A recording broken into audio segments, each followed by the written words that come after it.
আসসালামু আলাইকুম সবাইকে। কেমন আছেন? আশা করি সকলেই ভালো আছেন। আমিও আল্লাহর রহমতে ভালো আছি। অনেকদিন পর রোদ উঠলো। রোদটাকে খুব ভালো করে এনজয় করছি এবং এত ভালো লাগছে না। দি দিনে মানে আমাদের এখানে বাংলাদেশে যেরকম শীতের মধ্যে রোদের যে তাপটা থাকে, শীতের ভিতরে রোদ পোহাতে যেরকম ভালো লাগে, সেম কিন্তু বেশিক্ষণ বসা যায় না। বেশিক্ষণ বসলেই একদম রোদটা বেশি কড়া হয়ে যায়। তারপরে যাই হোক, আর দুপুরের রোদ তো একটু তো কড়া হবে, এটাই স্বাভাবিক। তবে ভালো লাগছে। যাচ্ছি রেডি হয়ে বড় মেয়েকে স্কুল থেকে আনতে। গত ১ বছর আগে মেয়ের জন্য চোখের অ্যাপয়েন্টমেন্ট নিয়েছিলাম। সেটা আজকে সেই দিন। তাই স্কুলে তো সকালবেলা মেয়ে চলে গিয়েছে। ওর তো বড় মেয়ে ওর স্কুল হচ্ছে সকাল ৮টা থেকে ২টো পর্যন্ত, দুপুর ২টো পর্যন্ত। এখন ইচ্ছে করলে কিন্তু ওরা আমি লিখে দিলাম ডায়েরিতে বের হয়ে যাবে তা কিন্তু না। অবশ্যই গার্ডিয়ানকে যেতে হবে এবং সেখানে একটা কি বলে রেজিস্ট্রি আছে, সেখানে সব কিছু লিখে সব কমপ্লিট করে নিয়ে আসতে হবে। এই তো স্কুলের ভিতরটা আমি সব কমপ্লিট করে নিলাম। একটু এটা হচ্ছে স্কুলে একদম সামনের অংশ। কি সুন্দর করে সাজিয়েছে। এটা হচ্ছে হাই স্কুল। আমার বড় মেয়ে ক্লাস 8-এ পড়ে। তো দোয়া করবেন, এই বছর ওর ফাইনাল পরীক্ষা এই বছরেই শেষ। ওর এখানে স্কুল পরবর্তীতে ক্লাস 9 থেকে 4 বছর বা 5 বছর একটা মানে একদম ডিগ্রি পর্যন্ত একটা থাকে, যে যেটা নেয়। অনেকে 3 বছরের নেয়, অনেকে 4 বছরের নেয়। ওইভাবেই আর কি কোর্সটা মানে ডিগ্রি পর্যন্ত আর কি কমপ্লিট করে। ওর পরে অনেকে ঝরে যায়, অনেক স্টুডেন্ট, আবার অনেক স্টুডেন্ট রয়ে যায়। মোট কথা 18 বছর পর্যন্ত অবশ্যই তোমাকে পড়তে হবে, লেখাপড়া করতে হবে। তুমি অনেক বাচ্চারা আছে, ইটালিয়ান বাচ্চারাও আছে, টাইম পাস করে ফেলে। সেটা নিয়ে আরেকদিন কথা বলবো। আপনাদের সাথে কথা বলতে বলতে মেয়েকে নিয়ে একদম হাসপাতালের সামনে চলে এসেছি।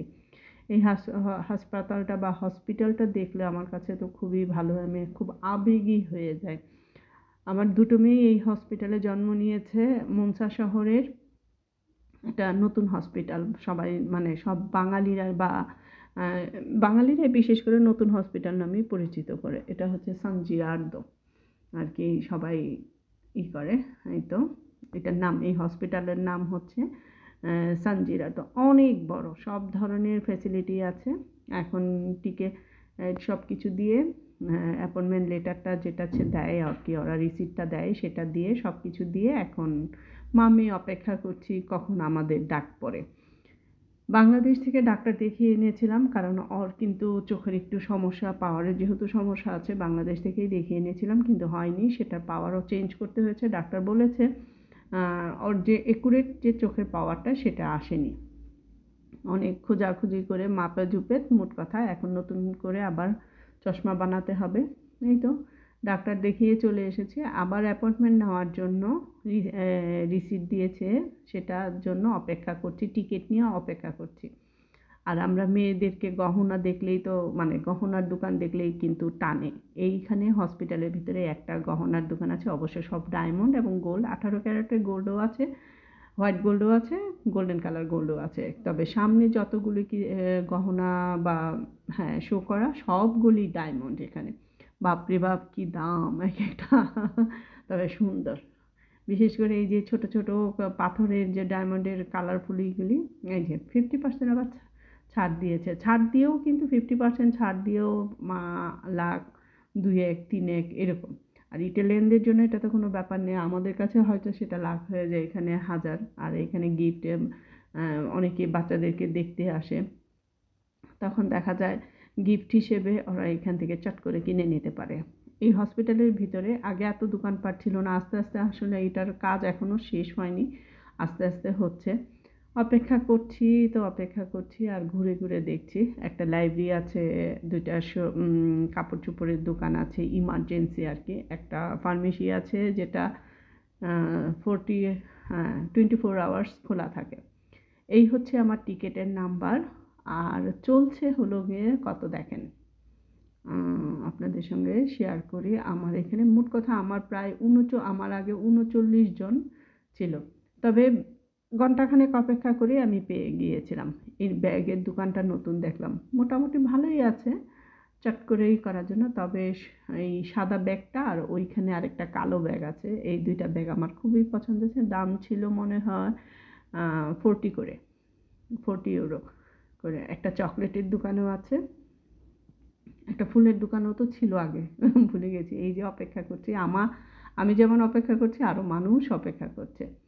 তো কাজ হলো না, বের হয়ে যাচ্ছি, কারণ আজকেই যেহেতু রিসিপ্টটা দিয়েছে কম্পিউটারে শো করছে না নেক্সট অ্যাপয়েন্টমেন্ট নেওয়ার জন্য যে ধরনের মানে করা। পরে বললো তোমরা এই 2-3 দিন পরে চলে আসতে পারো, এসে তারপরে অ্যাপয়েন্টমেন্টটা নাও, কারণ আজকে তুমি দেখিয়েছো, আজকেই দিয়েছে রিসিপ্টটা দিয়েছে, আজকে কম্পিউটারে শো করছে না।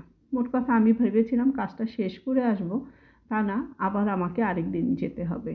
এই যা, তারপরেও যেতে হবে, কিছু করার নেই, এখানে কন্ট্রোলটা করাতেই হবে। এটা হচ্ছে হাসপাতালের সামনে। মেয়েকে বাস স্ট্যান্ডে দাঁড়িয়ে রেখে আমি চলে যাচ্ছি টিকিট কিনতে।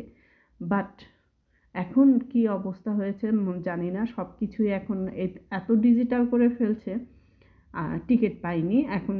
আগে যেরকম যে কোনো তাবাক্কিতে গেলে টিকিটটা পাওয়া যেত, এখন আর ওরকম নাকি তারা টিকিট বিক্রি করে না, সবাই নাকি কার্ড সিস্টেম করছে বা অনলাইনে। কি একটা মহাযন্ত্রণা বলুন, কি আর করা যাবে, টিকিট ছাড়াই উঠেছি আল্লাহর নাম নিয়ে দুজনে। বেশি না, আমার বাসা থেকে 4টা স্টপেজ, এই তো বাসা থেকে বাস থেকে নেমে গেলাম, এখন বাসার উদ্দেশ্যে রওনা দিচ্ছি। ছোটো মেয়েকে অবশ্য বড় মা ওর পাপা আনতে গিয়েছে। এই তো মা বেটি মিলে বাসায় চলে যাচ্ছি। আর যেতে যেতে দেখলাম একটা স্কুল থেকে মেবি শিক্ষা মানে এমনিতে ভিজিটের জন্য অন্য কোথাও বের হয়েছিল, কি সুন্দর তারা লাইন ধরে দাঁড়িয়ে থাকে। কিন্তু এইখানে একটা জিনিস ভালো, এত ছোট ছোট বাচ্চাদেরকে যে ওরা এক স্কুল থেকে আর স্কুলে বা লাইব্রেরিতে কিংবা কি বলে এটাকে মিউজিয়ামে নিয়ে যায়, কি সুন্দর করে প্রত্যেকটা বাচ্চা লাইন ধরে, ছোট থেকে বড় লাইন ধরে যায়, লাইন ধরে আসে। এমনি কথা বলতে থাকে, বন্ধুবান্ধবের সঙ্গে কথা বলতে থাকে, তাদের কোনো সমস্যা নেই, কিন্তু খুব সুন্দর করে ওরা অর্গানাইজ করে, ছোটোবেলা থেকেই শিক্ষাটা দিয়ে থাকে, দেখতে কিন্তু ভালো লাগে।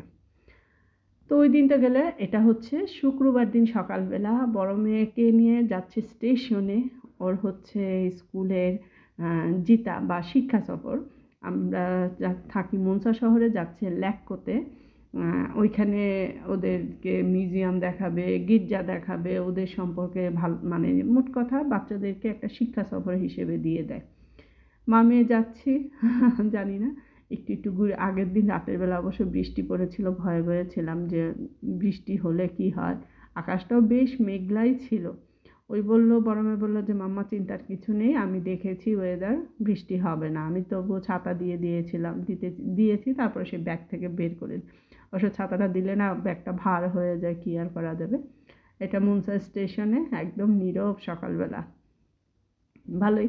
এখন আমার মেয়েকে স্কুলের টিচারের কাছে হ্যান্ড ওভার করে আমি চলে আসব। টিচার চলে আসলে আমার কোনো আর ঝামেলা নাই। তো আজকের ভিডিওটি শেষ করব আপনাদের কাছে। যদি ভালো লেগে থাকে কমেন্ট করে জানাবেন, কে কোথা থেকে দেখছেন কমেন্ট করবেন, লাইক বাটনটি চাপ দিবেন। এইভাবেই আমার পাশে থাকবেন আর ভালো থাকবেন সবাই।